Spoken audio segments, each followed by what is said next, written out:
Indian രാഷ്ട്രീയ പദപ്രയോഗങ്ങളിൽ ശ്രദ്ധേയമായൊരു വാക്കാണ് bulldozer Raj.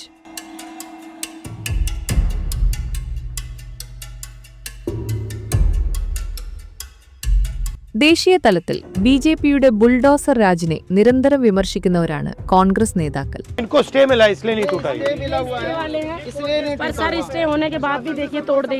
ന്യൂനപക്ഷങ്ങളെ ലക്ഷ്യമിട്ടുകൊണ്ട് ഉത്തർപ്രദേശിൽ യോഗി ആദിത്യനാഥിന്റെ നേതൃത്വത്തിൽ നടക്കുന്ന ബുൾഡോസർ പ്രയോഗത്തിനെതിരെയൊക്കെ കോൺഗ്രസ് നേതാക്കൾ വിമർശനമുന്നയിച്ചിട്ടുണ്ട്.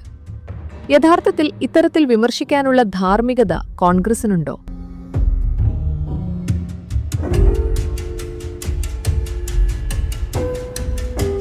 സഞ്ജയ് ഗാന്ധിക്ക് കീഴിൽ ഡൽഹിയിൽ നടന്ന കുപ്രസിദ്ധമായ ബുൾഡോസർ രാജ് മുതൽ രേവന്ത് റെഡ്ഡിക്ക് കീഴിൽ കഴിഞ്ഞ ദിവസങ്ങളിൽ നടന്ന ബുൾഡോസർ പ്രയോഗം വരെ നീളുന്ന സംഭവങ്ങളെ നമുക്ക് പരിശോധിക്കാം.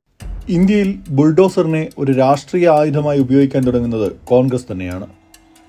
അനധികൃത നിർമ്മാണങ്ങളെ പൊളിച്ചു നീക്കാനാണെന്ന് പറയുമെങ്കിലും സമൂഹത്തിന്റെ ഏറ്റവും താഴേക്കിടയിലുള്ള വിലാസം പോലുമില്ലാത്ത ദുർബലരുടെ പുറത്തേക്കാണ് ബുൾഡോസറുകൾ പാഞ്ഞു കയറിയിട്ടുള്ളത്.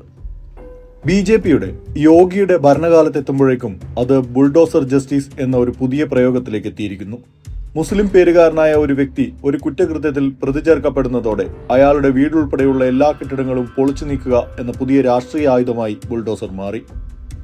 ഭൂരിപക്ഷത്തിന്റെ കയ്യടി നേടാൻ കഴിയുന്ന സോഷ്യൽ മീഡിയ റീൽസുകളിൽ ആവേശം വിതറാൻ കഴിയുന്ന ദൃശ്യ സാധ്യത കൂടി ബുൾഡോസർ ജസ്റ്റിസ് വഴി ബി.ജെ.പി ഭരണകൂടങ്ങൾ ലക്ഷ്യമിടുന്നുണ്ട്. ഇന്ത്യയിലെ പ്രബല സംസ്ഥാനങ്ങളിൽ നിന്നും ഒപ്പം കേന്ദ്രത്തിൽ നിന്നും കോൺഗ്രസ് പാർട്ടിക്ക് അധികാരം നഷ്ടപ്പെട്ടെങ്കിലും അടിയന്തരാവസ്ഥാകാലത്ത് തുടങ്ങിയ ബുൾഡോസറിന്റെ പാരമ്പര്യം കർണാടകയിലും തെലങ്കാനയിലും അടക്കം അവർ കാത്തുസൂക്ഷിക്കാൻ ശ്രമിക്കുന്നുണ്ട്. നഗരവികസനം, നിയമനിർവഹണം, അടിസ്ഥാന സൗകര്യങ്ങളുടെ വികസനം എന്നിങ്ങനെ തങ്ങളുടെ ബുൾഡോസർ രാജിനെ കാലാകാലമായി ഇത്തരം നടപടികളെ കോൺഗ്രസ് സർക്കാരുകൾ ന്യായീകരിച്ചിട്ടുണ്ട്. കർണാടകയിലും തെലങ്കാനയിലും ഇതേ ന്യായീകരണം തന്നെയാണ് അവർ ഉയർത്തുന്നത്. ഓരോ ബുൾഡോസർ ഓപ്പറേഷനുകളും ആയിരക്കണക്കിന് ആളുകളെ ഭവനരഹിതരാക്കുന്നു എന്നതാണ് യാഥാർത്ഥ്യം.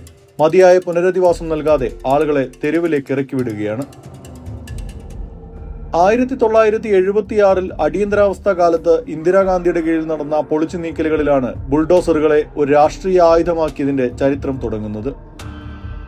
പ്രധാനമന്ത്രി ഇന്ദിരാഗാന്ധി പ്രഖ്യാപിച്ച അടിയന്തരാവസ്ഥയുടെ ഉച്ചസ്ഥായിലായിരുന്ന അക്കാലത്ത് 1982 ഏഷ്യൻ ഗെയിംസ് പോലുള്ള അന്താരാഷ്ട്ര പരിപാടികൾക്ക് മുന്നോടിയായി ദില്ലിയെ മനോഹരമാക്കാൻ എന്ന പേരിൽ സർക്കാർ ചേരി ഒഴിപ്പിക്കൽ യജ്ഞം ആരംഭിച്ചു. ഇന്ദിരാഗാന്ധിയുടെ മകൻ സഞ്ജയ് ഗാന്ധിയായിരുന്നു ഇതിന് നേതൃത്വം നൽകിയത്.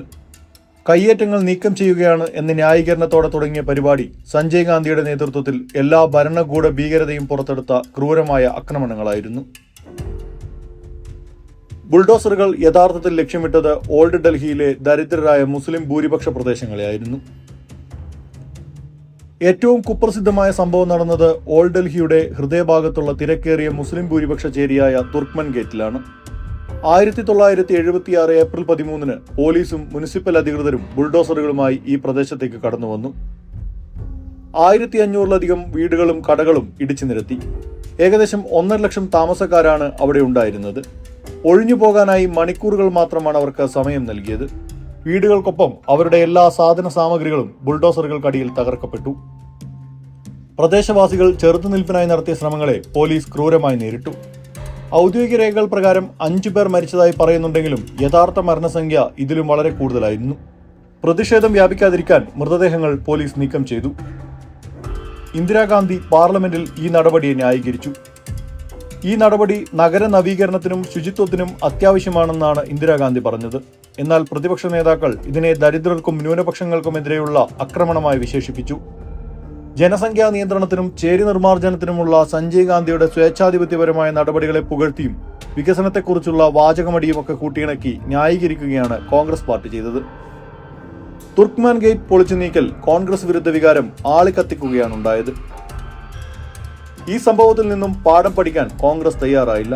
പിന്നീട് ഇങ്ങോട്ട് ദുർബല ജനതയുടെ മേൽ ബലപ്രയോഗത്തിനുള്ള ഉപകരണമായി ബുൾഡോസറിനെ കോൺഗ്രസ് ഭരണകൂടങ്ങൾ കാലാകാലമായി ഉപയോഗിച്ചു. പലപ്പോഴും നഗരപ്രദേശങ്ങളിൽ നിയന്ത്രണം ഉറപ്പിക്കാനോ സമ്പന്നരുടെ താൽപര്യങ്ങൾ സംരക്ഷിക്കാനോ വേണ്ടിയായിരുന്നു കോൺഗ്രസിന്റെ ബുൾഡോസറുകൾ ഉരുണ്ടത്.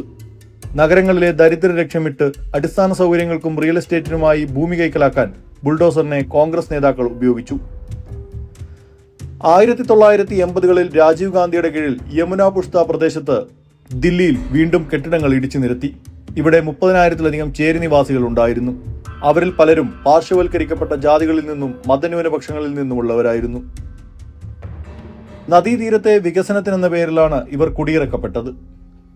ഈ നടപടികളെയും കോൺഗ്രസ് ന്യായീകരിച്ചത് അനധികൃത കയ്യേറ്റങ്ങൾക്കെതിരായ നടപടി എന്ന നിലയിലാണ്. നടപടിക്രമങ്ങൾ പാലിക്കാതെ മുൻകൂർ അറിയിപ്പോ നഷ്ടപരിഹാരമോ നൽകാതെ ഏകപക്ഷീയമായ ഒരു ഭരണകൂട ഭീകരതയാണ് യഥാർത്ഥത്തിൽ അവിടെ അരങ്ങേറിയത്. 1990-കളിലും പിന്നീട് 2000-ന് ശേഷവും കോൺഗ്രസ് സർക്കാരുകൾ ബുൾഡോസർ രാജ് തുടർന്നു.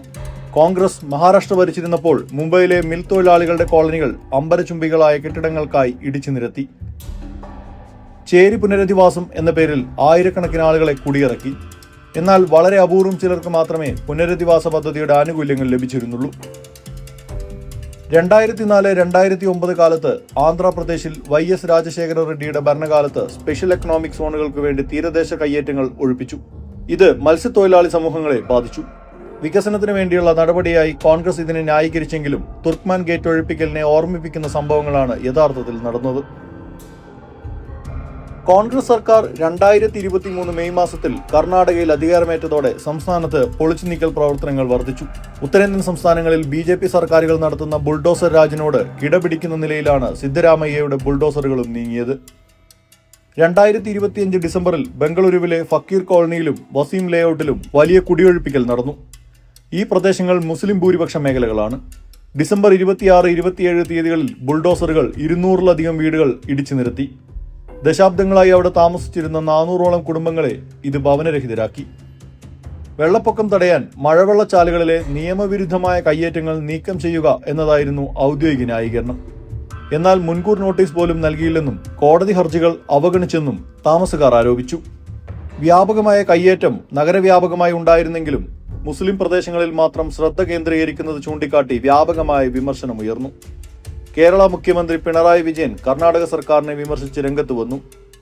പൊതുസുരക്ഷയ്ക്ക് അത്യാവശ്യം എന്ന് പ്രസ്താവിച്ചുകൊണ്ടാണ് കർണാടക ഉപമുഖ്യമന്ത്രി DK ശിവകുമാർ ബുൾഡോസർ നടപടിയെ ന്യായീകരിച്ചത്. വ്യാപക വിമർശനങ്ങൾ ഉയർന്നതിന് പിന്നാലെയാണ് കർണാടക സർക്കാർ പുനരധിവാസം പോലും വാഗ്ദാനം ചെയ്തത്. 2005 ഡിസംബറിന് തുടക്കത്തിൽ മയക്കുമരുന്ന് കടത്തുകാരുടെ വീടുകൾക്കെതിരെ ബുൾഡോസർ ഉപയോഗിക്കാമെന്ന് ആഭ്യന്തരമന്ത്രി G പരമേശ്വര പ്രസ്താവന നടത്തി. ഇത് വലിയ കോലാഹലങ്ങൾ സൃഷ്ടിച്ചു. ഈ പ്രസ്താവനയെ മുതിർന്ന കോൺഗ്രസ് നേതാവ് P ചിദംബരം അശ്രദ്ധയും ഭരണഘടനാ വിരുദ്ധവും എന്ന് ശക്തമായി വിമർശിച്ചു. കർണാടകയിലെ ഈ സംഭവങ്ങൾ സിദ്ധരാമയ്യ സർക്കാരിനെ പ്രതിരോധത്തിലാക്കി. 2025 മാത്രം 500-ലധികം കുടുംബങ്ങളെയാണ് കുടിയൊഴിപ്പിക്കൽ ബാധിച്ചത്.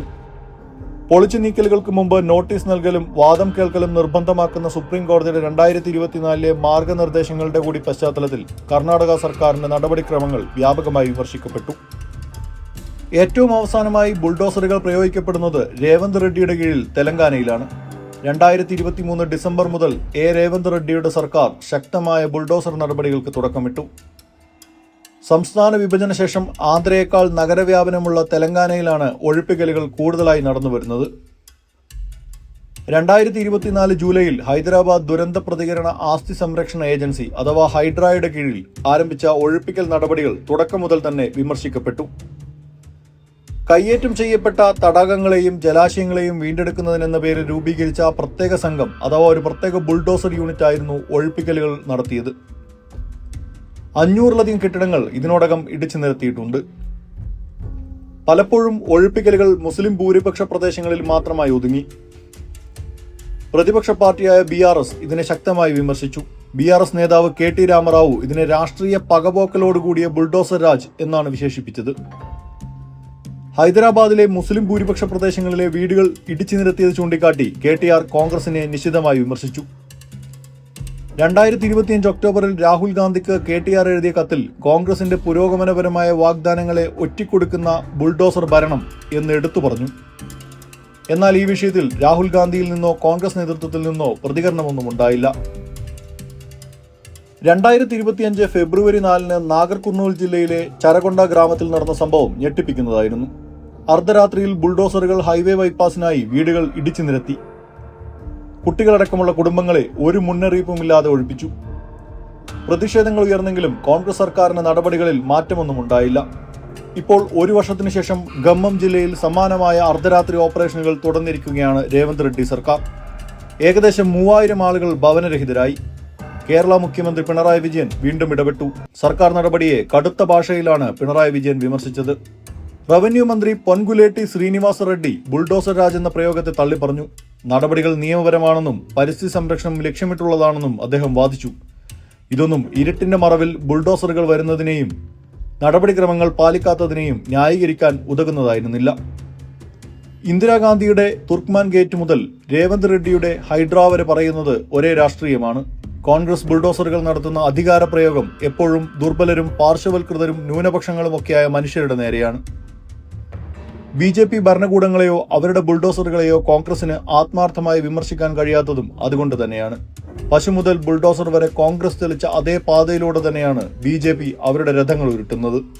വാർത്താ നെക്സസിന്റെ എല്ലാ വീഡിയോകളും മറക്കാതെ കാണാൻ ഞങ്ങളുടെ ചാനൽ സബ്സ്ക്രൈബ് ചെയ്യുക. നിങ്ങളുടെ അഭിപ്രായങ്ങളും നിർദ്ദേശങ്ങളും കമന്റുകളായി രേഖപ്പെടുത്താൻ മറന്നു പോകരുത്.